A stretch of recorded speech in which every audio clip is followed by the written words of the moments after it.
नराधम दत्ता गाडेचा एकूण 3 वेळा आत्महत्येचा प्रयत्न झाल्याचं समोर येतंय। आधी गळफास घेऊन आत्महत्येचा प्रयत्न, त्यावेळी दोरी तुटली। कीटकनाशक घेऊन आत्महत्येचा प्रयत्नही अयशस्वी झाला। पुन्हा गळफास घेऊन आत्महत्येचा प्रयत्न देखील फसला असल्याचं समोर आलंय। या संदर्भात अधिकचे अपडेट्स देत आहेत आपले प्रतिनिधी मंदार गोंजारी। मंदार, आता आरोपी दत्ता गाडेने आत्महत्येचा 3 वेळा प्रयत्न केल्याचं समोर येतंय, अधिकचे काय अपडेट्स आहेत?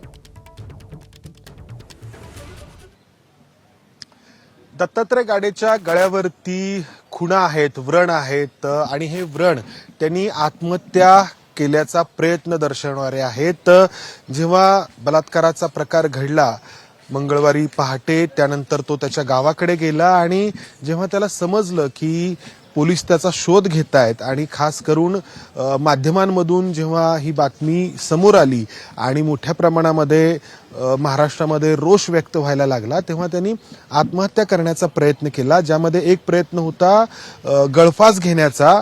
ज्या शेतांमध्ये तो दडत होता तिथल्याच एका झाडाला त्यांनी दोरीने आत्महत्या करण्याचा, गळफास घेण्याचा प्रयत्न केला, मात्र ती दोरी तुटली। त्यानंतर तो आणखी पळत गेला। त्यामध्ये त्याला असं सांगण्यात आलं की त्याला विष किंवा कीटकनाशक देखील मिळवण्याचा तो प्रयत्न करत होता, परंतु ते देखील त्याला मिळालं नाही। किंवा आणखी एकदा त्यांनी गळफास घेऊन आत्महत्या करण्याचा प्रयत्न केला, मात्र त्यामध्ये देखील त्याला यश येत नव्हतं आणि दुसरीकडे तो लपत देखील होता। म्हणजे दोन्ही त्याच्यामध्ये विरोधाभास आपल्याला दिसत आहेत की एकीकडे त्याला आत्महत्या करावीशी वाटते, मात्र तो स्वतःला पोलिसांच्या हवाली करत नाहीये आणि दडूनही बसतो आहे। असा सगळा हा प्रकार होता।